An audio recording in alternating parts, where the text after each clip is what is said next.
Love, sa tingin mo, kunin na kaya natin tong all-in wedding package?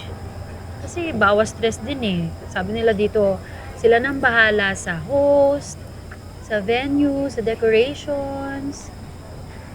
Talagang bawas stress. Kaso naisip ko din, baka pwede namang tayo na lang maganda para makatipid. Kasi ilan lang din naman yung iimbitahan natin eh.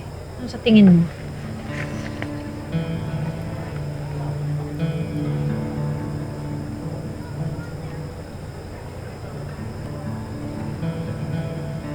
Nakikinig ka ba?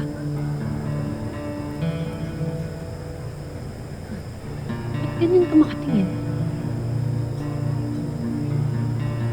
Pero sigurado ka bang okay ka lang? Nung nalaman natin yung DNA test na hindi talaga ako yung totoong ama ni Joel.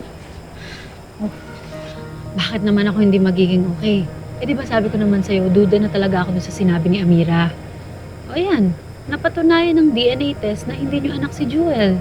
Kaya ituloy na natin to, pag-usapan na natin to, ang dami pa natin pagdidesisyonan.